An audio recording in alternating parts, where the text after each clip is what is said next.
So just showing the process of the last few steps in the dual grit process. It's actually more complex on this for the final few strokes than for a normal knife, because I am switching back and forth between the 400 grit stone that I've got on there at the moment and this 1 micron stone, not stone but plate that I have on there at the moment. And because I'm switching between different types, you can see the thickness of this plate is different, and so I adjust the angle each time to compensate for that, so that I'm always working on a 20 degrees. So at the moment you can see that's 21.2, so I'll adjust this down and so that my angle comes down to 20. I've only got a couple of strokes left because I've done all the other ones off screen. I'm trying to get it as close as I can, which always takes a little bit of fiddling. Okay, lock that into place. So I'm just going to take 1, 2 stroke. I'm not using any pressure. I am just using the weight of the plate and the tool to do the work.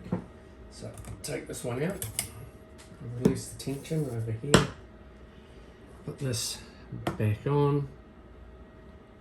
It's reading 0, if you can see that. Put in this 1 micron plate. Now when I put this down, because it's of a different thickness to the other one, I'll get quite a different reading. So now I once more adjust the angle,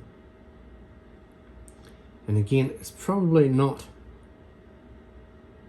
absolutely critical, maybe that I get it 100% on, like for instance 19.95 is probably close enough. 20 of course is better. So lock that into place, take this off, 1, 2 strokes, release the tension, flip this over, remove the stone, put that in, put it into play, check the angle, 0 it off,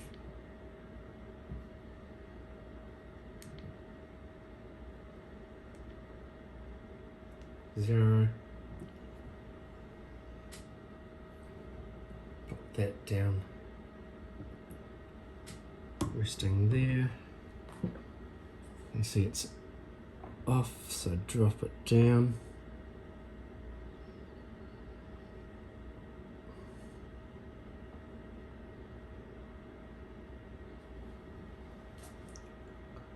degrees, oh, 19.95.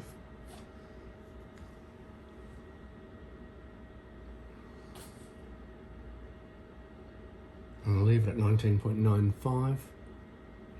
Take that off. Let's do 1 final stroke on this side. Release the tension. Remove the stone. This stone, by the way, is the Atoma 400. So I'm using to complete the rough angle. I really like the Atoma stones. From what I have experienced so far, they're probably one of the best stones I've used. They only come in 4 grits. They come in the 140, which is super aggressive, 400, which is again aggressive, the 600, and the 1200. Actually, in my opinion, all of them are fairly aggressive. 1200 is not too bad, but the other ones are really aggressive, which is really useful if you've got chip removal or you're speeding up the process. just good stones. And do one final stroke. So what are we looking at? That's 0.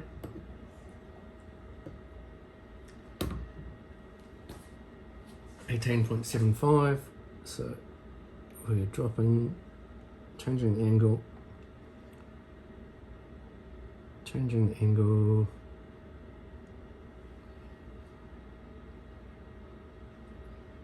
$20 on the money. Lock it in, turn it off, put that away. I always like to put stuff away, keeps things getting lost. One final stroke.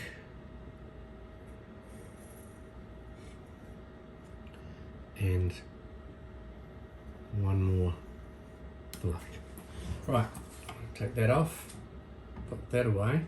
I also like to release the tension once I have finished so that I don't accidentally grab something and gaunch it. Next time I go to use it, if I'm not hurrying along in a hurry, but just little things like that. Now, we release the tension on the blade. First, back, and then the front. So as I mentioned, this is what Gabe from the Home Slice calls dual grit. It's also an old method that was used.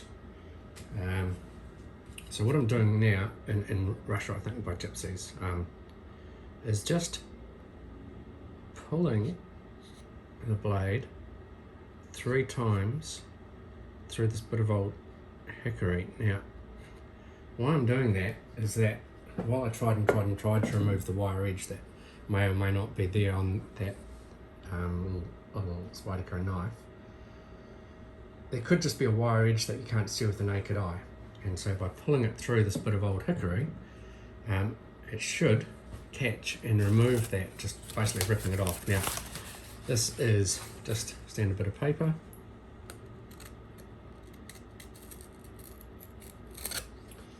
And, in my opinion,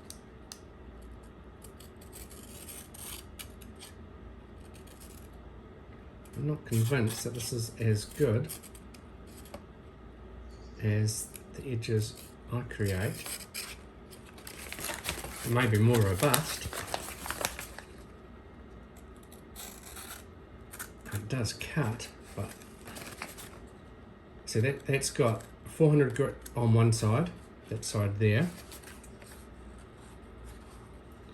and it's got a, well, between 16,000 and 22,000, depending on which translation you kind of look at for grit to micron conversion. It's 1 micron, which is, really fine. But in my opinion, it's not cutting, brilliantly. Whereas this one, which I took and sharpened the other day, and it's different steel and it's different edge geometries and things like that, but this has a double polished edge, so on both sides it's polished. And this paper's pretty crappy because I scrunched it up, but yeah, this one, in my opinion, seems to cut better than this dual grit edge, which quite frankly is bouncing. I'm trying to cut it the other way.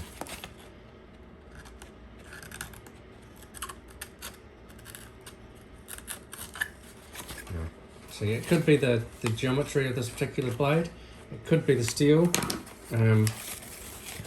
could be all manner of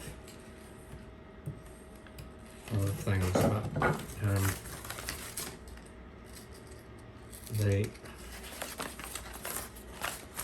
going to get a fresh piece of paper and see if that makes a difference. Here we go. Unused bit of paper.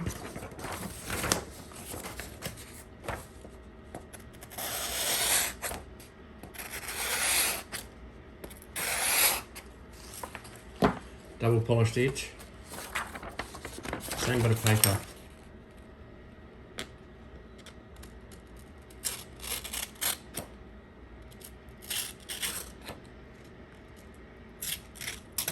Okay, so let's try it this way.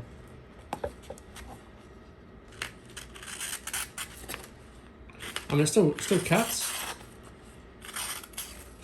well, but the double polished edge,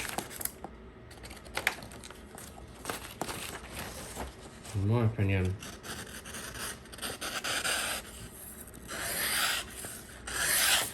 cuts better.